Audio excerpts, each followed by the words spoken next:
Jnana Chimandasya Gana Gana Salakaya Chaktu Sumrita Yena Tasma Shri Gurave Namaha Shri Chaitanya Manobhishta Stapita Yena Bhutale Sanyarupa Kadamanya Dadati Swapadantikam Vandeham Sri Guru Sritam Padakamala Sri Guru Vaishnavascha Sri Rupa Sakajata Sahakana Raghunata Vitanta Sajivan Sadvita Savaduta Parijana Saita Sri Kṛṣṇa Chaitanya Devan Sri Radha Kṛṣṇa Pada Sahakana Lalita Sri Vishakavitamscha He Kṛṣṇa Karuna Sindhu Dinabandhu Jagatpati Gopesha Gopika Kanta Radha Kanta Namastute Tapta Kanchana Gorange Radha Vindamaniswari Vishabhanu Sutta Devi Pranamami Haripriye Vanchakapatrabhyascha Kripasvindrivayevacha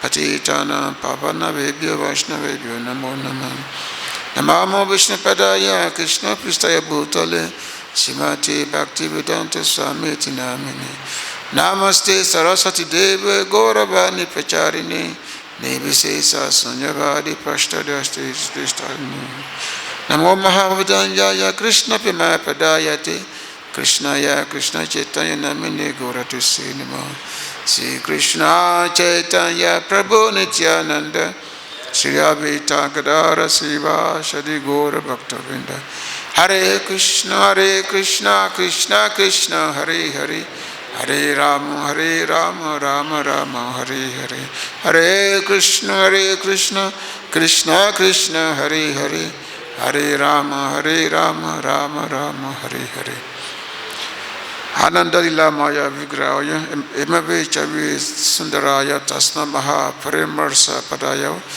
Chaitanya Chandriyo Nama Namaste. So I thank everyone for being here this evening for our nightly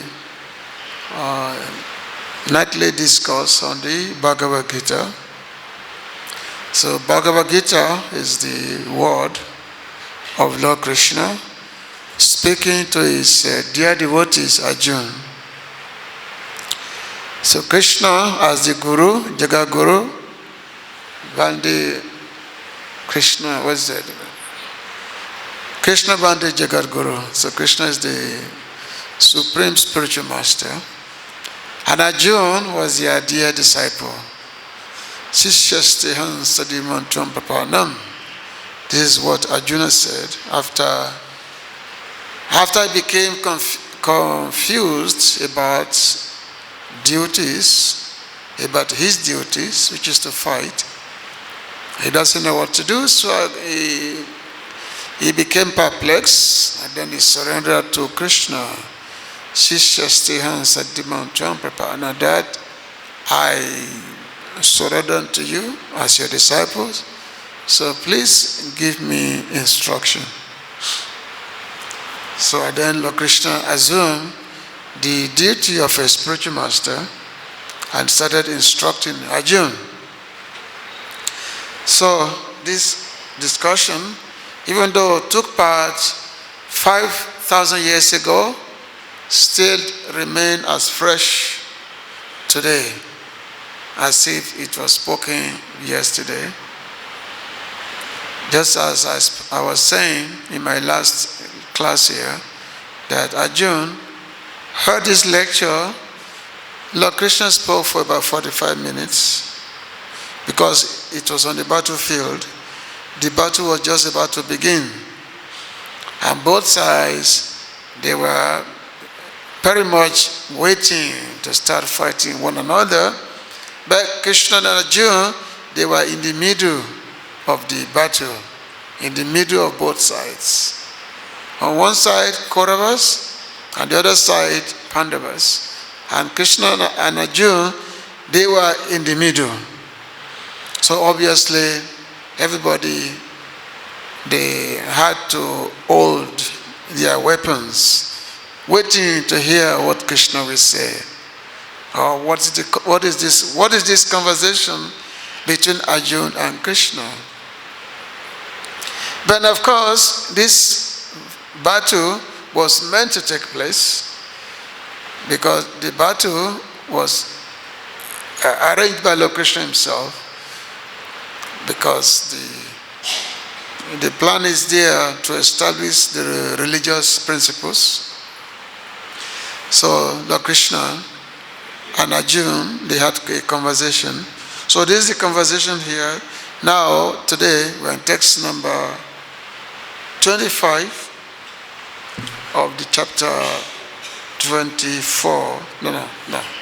Chapter 4, not 24. There are only 18 chapters in the Bhagavad Gita. But in the other planets, there are much more. It mentioned that here on this planet we have 18,000 verses of Bhagavatam. But in the higher planets, in the Janaloka planets or the Mahaloka planets or even Brahmaloka planet, they have 4 billion verses of the Bhagavatam. 4 billion verses of Bhagavatam. So which means what the people of the higher planet, they are able to consume a much higher knowledge, much bigger knowledge than we can do here on this planet. So we have 18,000 Bhagavatam verses, whereas they have 4 billion verses of Bhagavatam. So you can just imagine. And of course, they live longer time. They live for millions and millions and millions and millions of years. We only live for 100 years. Now, that is if you are lucky. But now the duration of life is okay now, so people are living longer. People can live up to 100 years. Some time ago, 50, 60, 70, but now people can live up to 100 years now. But that is the limit for Kali Yuga. Kali Yuga means people live for 100 years for Kali Yuga. So therefore, the book which had been given to us, they are also limited. But even though they are limited in numbers, but we can spend our whole life, studying them. Still, we will not come to the complete understanding. Because if we have complete understanding, then we will not be struggling in our endeavor to become Kṛṣṇa conscious. We know that we are always struggling. We are struggling to perform our sadhana bhakti. We are struggling to surrender. Even though the knowledge is there, Kṛṣṇa says in the Gita that Savadama Pratyaga Mamikam Sanam Braja Ahantam Sapapibyo Mokshayma Suchaha, that give up all undertakings, give up all dharma, just come to me, surrender unto me, and I will give you all protection. You have nothing to fear. Kṛṣṇa says this, but we don't believe in it. Kṛṣṇa said, give up everything. Do not become afraid. We say, oh no, what's about my family, my society, we have so many considerations why we cannot accept these words of Lord Kṛṣṇa. So many considerations we have.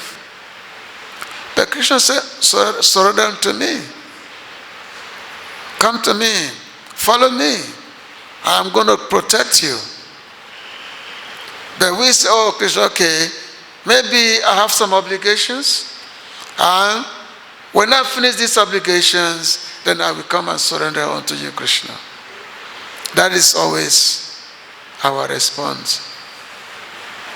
But for those who have understood the instructions of the Lord as they are contained in the Bhagavad Gita, they, without any reservations, they surrender. They surrender without any reservations. So first, this is the text on the board, text number 25. And then after that, then I will continue my discussions, dissertations. 25. So, daivam evāpare yajñam yoginaḥ paryupāsate brahmāgnāv apare yajñam yajñenaivopajuhvati. My glass has a problem. The glass. Daivam evāpare yajñam yoginaḥ paryupāsate brahmāgnāv apare yajñam yajñenaivopajuhvati.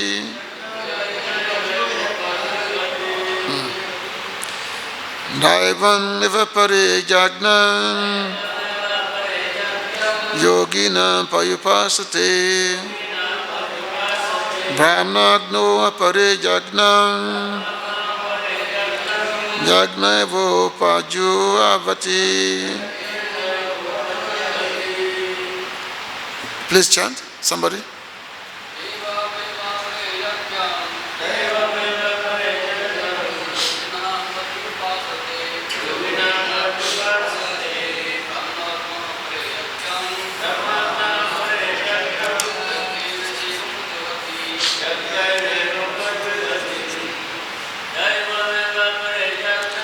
Daivam evāpare yajñam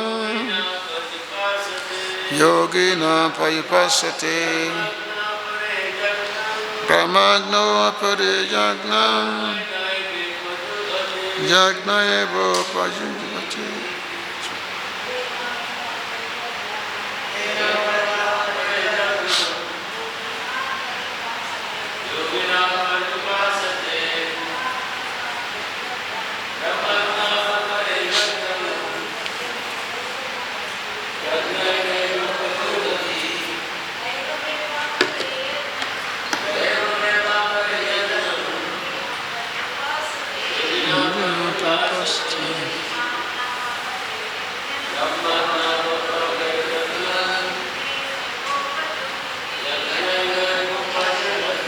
Daivam, in worshipping the demigods, eva, like this, apare, some others, yajñam, sacrifices, yoginaḥ, mystics, paryupāsate, worship perfectly, Brahma of the absolute truth, agnau in the fire, apare others, yajñam sacrifice, yajñena by sacrifice, eva thus, upajuhvati offer. Translation and purport by His Divine Grace, A.C. Bhaktivedanta Swami Prabhupada, Srila Prabhupada ki. Some yogis perfectly worship the demigods by offering different sacrifices to them, and some of them offer sacrifices in the fire of the Supreme Brahman. Purport. As described above, a person engaged in discharging duties in Kṛṣṇa consciousness is also called a perfect yogi or a first-class mystic. But there are others also who perform similar sacrifices in the worship of demigods, and still others who sacrifice to the Supreme Brahman or the impersonal feature of the Supreme Lord. So, there are different kinds of sacrifices in terms of different categories. Such different categories of sacrifice by different types of performers only superficially demark varieties of sacrifice. Factually, sacrifice means to satisfy the Supreme Lord Viṣṇu, who is also known as Yajña. All the different varieties of sacrifice can be placed within two primary divisions, namely sacrifice of worldly possessions and sacrifice in pursuit of transcendental knowledge. Those who are in Kṛṣṇa consciousness sacrifice all material possessions for the satisfaction of the Supreme Lord, while others who want some temporary material happiness sacrifice their material possessions to satisfy demigods such as Indra, the sun god, etc. And others who are impersonalists sacrifice their identity by merging into the existence of impersonal Brahman. The demigods are powerful living entities appointed by the Supreme Lord for the maintenance and supervision of all material functions like the heating, watering, and lighting of the universe. Those who are interested in material benefits worship the demigods by various sacrifices according to the Vedic rituals. They are called bahv-īśvara-vādī, or believers in many gods. But others who worship the impersonal feature of the Absolute Truth and regard the forms of the demigods as temporary sacrifice their individual selves in the supreme fire and thus end their individual existences by merging into the existence of the Supreme. Such impersonalists sacrifice their time in philosophical speculation to understand the transcendental nature of the Supreme. In other words, the fruitive workers sacrifice their material possessions for material enjoyment, whereas the impersonalist sacrifices his material designations with a view to merging into the existence of the Supreme.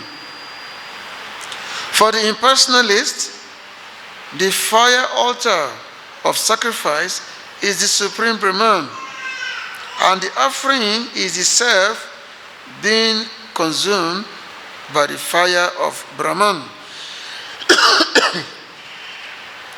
The Kṛṣṇa conscious person, like Arjuna, however, sacrifices everything for the satisfaction of Kṛṣṇa. And thus all his material possessions, as well as his own self, everything is sacrificed for Kṛṣṇa. Thus, he is the first-class yogi, but he does not lose his individual existence. So this is a very wonderful verse and purport by Srila Prabhupada. Daivam evāpare yajñam yoginaḥ brahmāgnāv apare yajñam yajñenaivopajuhvati. Some yogis perfectly worship the demigods by offering different sacrifices to them, And some of them offer sacrifices in the fire of the Supreme Brahman. So this, the previous verse, and this verse, and all the way to the next eight verses, is describing different types of yogis. Now, yogis in this instance has been put that anyone who performs any kind of sacrifice is said to be a yogi. Anyone who performs any kind of sacrifices. And because sacrifice means to give up something for a better attainment. Just like if I say, okay, you've got 100 rupee in your hand, give me that 100 rupee, and then you will receive 1,000 rupee back. So you give me your 100 rupee, and then you get back 1,000 rupee. So that's a good deal. It's a good deal, isn't it? So that's a sacrifice. So anyone who does that is said to be a yogi who engages in any form of sacrifice. So different performances of sacrifice have been mentioned in these verses. Or the Bhagavad Gita, Lord Kṛṣṇa himself is mentioning these different types of yogis who are engaging in varieties of sacrifice. And of course, in the Vedic religion, there are three types of practitioners, three categories. You have Kamakandi, you have Jnana-kandis, and then you have Upasana-kandi. So Kamakandi are those who are engaging in the worship of the demigods. They worship demigods for a better attainment in life. So these are the Kamakandis. And Jnana-kandis are those who are engaging in the impersonal. They are engaging in the cultivation of knowledge. Cultivation of knowledge with the goal of merging into the supreme absolute truth, to merge into the Supreme Brahman. So those kind of the Jnana-kandis, this is their endeavor on how to destroy the self by merging the self into the Supreme Brahman. And then you have the Upasana-kandis, or simple terms, the devotees, those who worship Bhagavan. The devotees of Bhagavan are called the bhaktas, the upasana, they engage in the worship of the Lord. So they don't waste their time in Kamakandis or Jnana-kandis. They simply utilizes all their time in the worship of the Lord. Just like in the last verse of the chapter 5 of the Bhagavad Gita, because after the Lord had described different types of yogis, yogas, then the Lord says, what's that verse?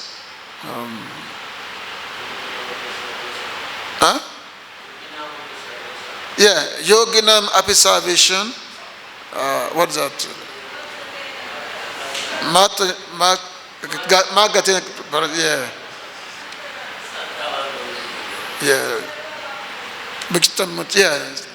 I've become an old man now, so I can't remember my verses again. Yoginaḥ api salvation, the four kind of yogi, is the one who take to my worship.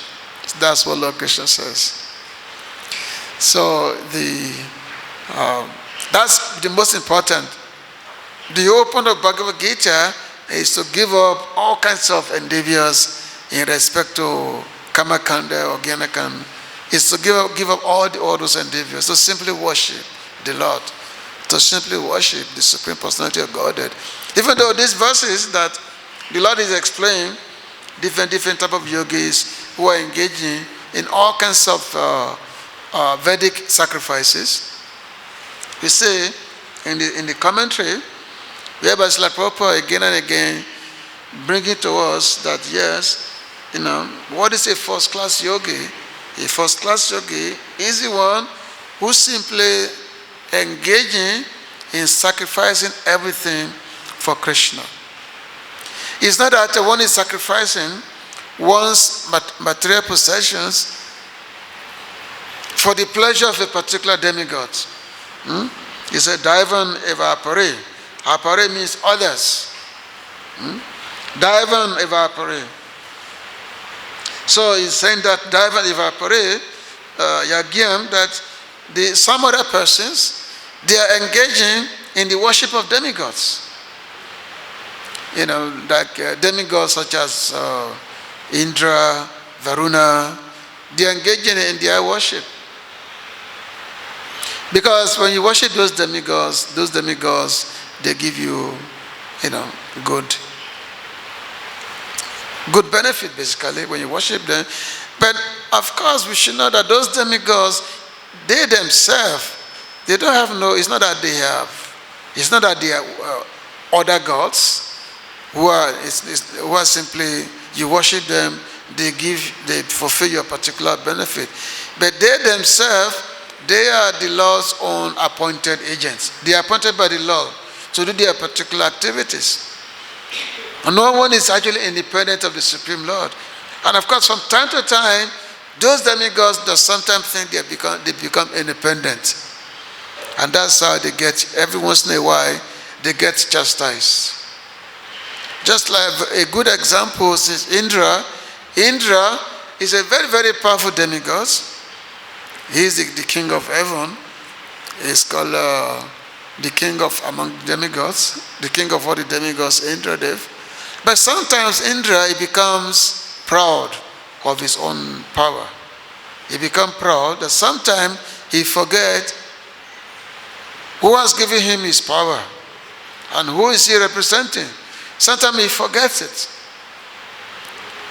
So sometimes the Lord will, Indra sometimes will always face the consequence of his pride. Just like sometimes the demigods, they get defeated by the demons. They get defeated by the demons that they have to be chased out of their kingdom. They get chased out of their abode. Many, many times.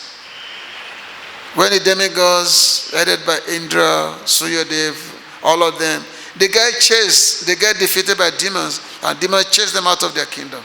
The demons, they occupy their palaces. Many, many times.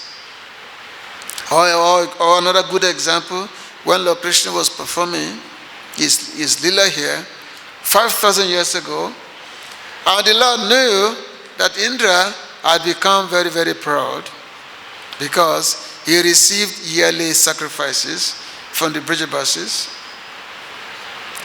So when the Brahmāstes, when they were making a preparation to worship Indra in the Jaga, Lord Kṛṣṇa stopped them. Lord Kṛṣṇa said, "No, you don't have to worship this Indra.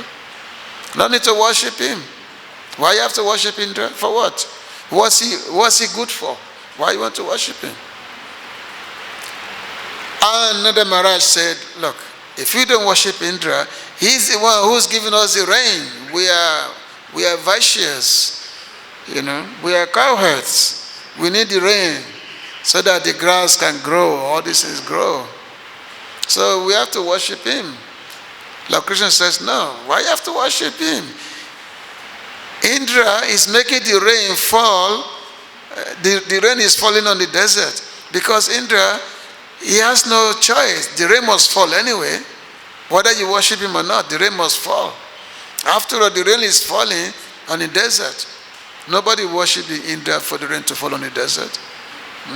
And no matter how much rain fall on the desert still remains the same. No grass, So why you have to worship him? Rather, let us worship the cow. Let us worship Govardhan Hill. So the Brijabasis, they become captivated by sweet word of Lord Kṛṣṇa. They became captivated by sweet words. They said, yes, okay. Because you have said so, this year we will not worship Indra. We are going to worship the cows. We're going to worship Govardhan Hill. And then all the Brijabasis, they make a big elaborate effort in worshiping the Govardhan and the cows. So after this worship, Indra became angry. He said, oh, look at these Brijabasis. They're so puffed up. They dare disobey me. They dare not perform my worship. And they just listen to this talkative boy. So because they listen to this small boy, talkative boy, they lost their intelligence. So you can see Indra, he totally forgot his master. He became, because he has so much power, so he became so proud of himself that he forgot who his master is. His master is Kṛṣṇa. That is his master. So because he has become so blinded, so he's thinking, now I'm going to have to punish the Brijabasis. I'm going to have to punish them. So he sent the clouds, thunder, so many things like that. And of course, Kṛṣṇa simply, make a mockery of Indra by simply lifting a Govardhan Hill, which protected all the Brijabasis.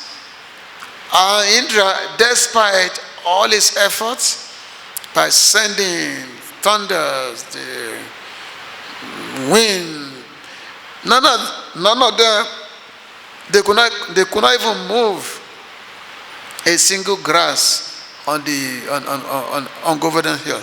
They could not even move it. They could not even move a grass. And then they became frustrated. So this is the situation here. So Lord Kṛṣṇa said that others, they engage in the worship of demigods by offering different sacrifices to them, while others, they engage in the fire. They offer sacrifice in the fire of the Supreme Brahman. So which means they prepare themselves, because the Supreme Absolute Truth, through meditation, through concentration, they're able to visualizing themselves as being given up their particular identity and merging it into the impersonal Brahman. So those two kinds of worshippers which are described in this verse. In the previous verse, Lord Kṛṣṇa is saying that was Brahman, Panam, Brahma Avi, brahmāgnāv, brahmānavotam, Brahmaiva Atina Gantobhyam, Brahma Kama Samaharinam. Actually the translation here is different from the other translation we have in the original Gita, that whatever is offered to the Supreme Absolute Truth is of okay, anyway, let me just read this text here. A person who is fully engaged, who is absorbed in Krishna consciousness, is sure to attain the spiritual kingdom because of his full contribution to spiritual activities, in which the consummation is absolute, and that which is offered is of the same spiritual nature. So basically, that Agni, the fire, just like when you put iron rod in the fire, that become hot like fire. So whatever we offer in the worship of the Lord, that becomes spiritual, because the Lord is all spiritual, and anything that is offered to him that attain the nature of that also becomes spiritual. And that's why devotee, they take prasad. What is prasad? Prasad, even though it looks like ordinary food, but it's not ordinary food, prasad. Because the ordinary food had been offered to Kṛṣṇa, has been offered to Bhagavan, to God. So the offered food is offered to God, and then the devotee takes the remnant, which has become spiritualized. It has become spiritualized, and then the devotee takes that. Same food before, the Lord said that that if one eat food that is not offered to God, to him, that is sin. One commits sin, which means you get sinful reactions. If you just eat burger, unoffered food, you eat it, you will get sinful reaction from it. But the same food, if it's offered to God, even though the same food items, you offer to Kṛṣṇa, and then you take it, you are taking prasad. Then you get benefit. Your mind, your consciousness become purified by taking the prasad. Because that food, it has become like fire. It has become like fire. It has become spiritual. So it has become spiritual. So that's why that the devotees, they eat food only which has been offered to the Supreme Lord. And the more they take prasad, the more their body become spiritualized. The more their body becomes spiritualized. I remember when we first joined, many years ago, we were told that if you eat prasad for 7 years, your body will become a spiritual body. If you take prasad for 7 years. That was our understanding those days. Which means you will have a spiritual body, and you will no longer become sick, no disease. You'll be transferred to the spiritual world. That was then. But we know that, of course, it's true, but with a different understanding. That, once a devotee takes prasad, the body is no longer a material body. It is a spiritual body, but that spiritual body currently is not sin. It's not sin. It's uncovered. We cannot see it. That spiritual body that a devotee has. Because without a spiritual body, you cannot engage in devotional service to the Lord.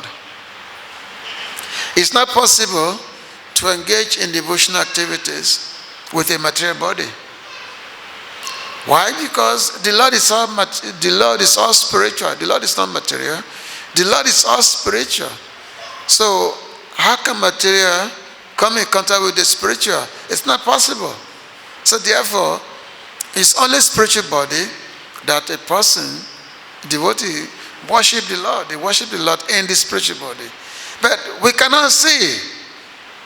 So because we cannot see that a devotee is engaging in his different service to the Lord in the spiritual body, so therefore we tend to take each other for granted because we cannot see that how someone can have a spiritual body, because we have a particular idea of what a body may be like. That, if this devotee has a spiritual body, they must be floating on the air. He should not be touching the ground and all that. He must be floating, isn't it? But, but we are unable to see that. We are unable to, because of our contamination, because of so much contamination, so we are unable to see that how come we say a devotee have a spiritual body, but we cannot see it. We still see devotee, still the same thing, same activities, is sitting with us, we are sitting together, we are eating together. So how can you say that he has got a spiritual body? But that's the reality, because you cannot engage in the service of the Lord in material body, only in spiritual body. When there is devotional service, when devotional service is rendered, there are symptoms that comes out of it. There are symptoms of devotional activities. That's what we call the bahv. The bahv are various symptoms that come from rendering devotional service unto the Lord. But this bahv, they're so deep with spiritual power that material body cannot contain it. It's not possible for material body to hold it. It's not possible to hold it. But this thing, of course, it remains unmanifest for us. We cannot see. So therefore, with our limited understanding capability, we engage in the service to the Lord. So the Lord saying in this verse we are reading that this performance of various activities, different yogis. Now, a kind of different yogis who are engaging in a different activities. Those who worship the self or those who worship the demigods. Why are they calling you? How come a kamakandi, somebody who's engaging in fruitive activities, how is it called yogi? Why is he addressed as yogi? He's addressed as yogi because ultimately, by performing fruitive activities, kamakandic activities, eventually one will become tired of it. Eventually, one will become tired of it. That one will want to. That when one becomes tired of it, then one comes to the platform of knowledge. That yes, this material world is just a useless place. One comes to how everything is just an illusion. That the only reality is Brahman. We won't come to that.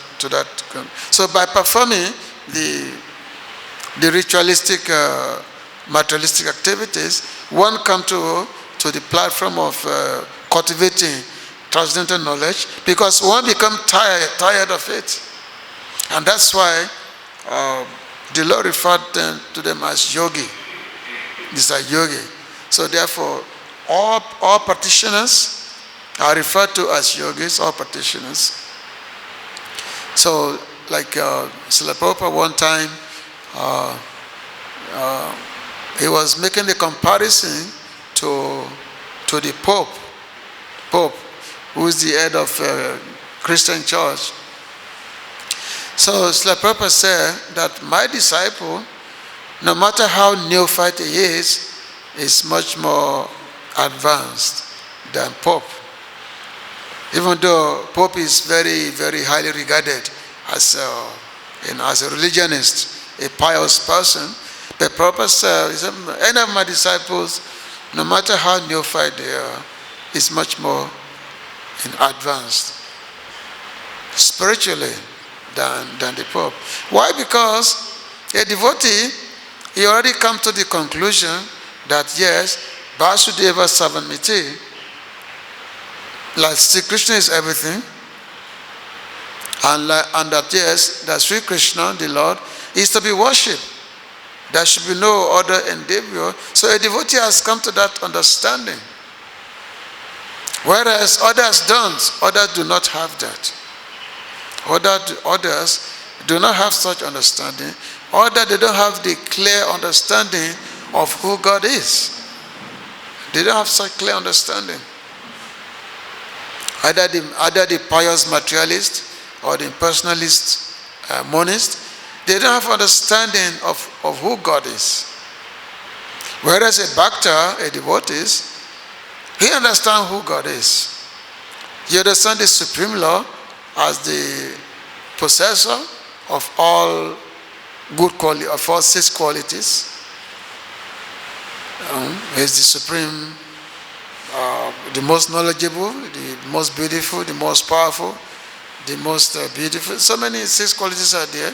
So the devotee knows that. And he knows that he's the only object of life. He's the supreme object of life. So a devotee stop making any kinds of effort to waste time in trying to make other pursuit. The only endeavor that a devotee make is to simply do is the worship of the Lord. So throughout these verses, which we are reading now, up to the next 8 verses, we find that Srila Prabhupada is giving, commenting again and again how a devotee simply fixes his mind in Krishna consciousness. He said the Krishna conscious person, like Arjuna, however, sacrifices everything for the satisfaction of Krishna. And thus, all his material possessions, as well as his own self, everything is sacrificed for Krishna. So one sacrifices everything for Krishna, for the Supreme Lord, that is a devotee. Whereas others, they sacrifice everything for their particular materialistic pursuit. Just like this Brikasura. Brikasura was a demon who wanted to become very, very powerful. Brikasura. He wanted to become very, very powerful, and then he was worshipping Lord Shiva. He was sacrificing everything. He even went to the point as cutting off his own flesh. He was cutting up his own flesh and making that as an offering unto Lord Shiva. Because he want to get benediction from Lord Shiva. He want to become the most powerful person. So he was worshipping, he was cutting off his own body. Still, Lord Shiva was not coming. And then Brikasura, he got ready to cut off, he wanted to offer his own head because he has cut off all the flesh of his body. Now I said, well, why not just cut off my head and offer that to Lord Shiva? So just as he was about to cut off his head and offer it to Lord Shiva, so Lord Shiva appeared to him. He said, you don't have to do that. What do you want? So he asked Lord Shiva that, give me a benediction that anybody I touches, that person will die. Whoever I touches, the person's head will crack to pieces, the person will die. But Lord Shiva, what can you do? Because he had become obliged to this person's worship. He has become obliged to him. And so, actually, this demon, he had a dubious idea that if I can somehow kill Lord Shiva, then I can take over his wife, Parvati Devi. So, he asked Lord Shiva that, give me the boon that anybody that touches their head, the person, that person's head will crack, will burst into pieces. But Lord Shiva gave him the benediction. So when Lord Shiva gave him the benediction, now this demon said, now let me test this benediction on you. So now Lord Shiva put himself into trouble by giving this benediction to this demon, to Brikasura. So Lord Shiva had to run away, had to start running away for his life. And as he was running, this demon was pursuing him. He was running after him. So ultimately, Lord Viṣṇu appeared as a young boy. And Lord Viṣṇu, he stopped them. He asked, what's going on? Why are you running? And why this fellow is pursuing you? So Lord Shiva explained, and Brikasura also explained, and then Lord Viṣṇu said, well, my dear Brikasura, this is Shivaji. How can you trust him? He gives so many benedictions. You can't trust. Look at him. He does not even have a house. He stays in a crematorium. How can you trust such a person? If I were you, I would try to test that. I will try to test it myself. Just touch your own head. You will see that this benediction is useless. It doesn't mean a thing. So this demon, he trusted Viṣṇu. He said, yes, maybe you are right. And then he touches his own head. Of course, the moment he touches his head crack, burst into pieces. So in this way, because was. So this is what happened when the worship of demigods take place. Whereas worship of Kṛṣṇa is not like that. So devotees, they blissfully engage everything. They blissfully offer everything for the satisfaction of Kṛṣṇa, and then they attain transcendental bliss. So that is the summary of the meaning of this verse, which has been explained here, that we offer everything to Kṛṣṇa. We don't waste our time trying to satisfy any particular demigods, or trying to become one with the Supreme Brahman. We should simply become devotee of Kṛṣṇa. That's all. So thank you very much for listening. If there's any question or comment, any question? Like to comment?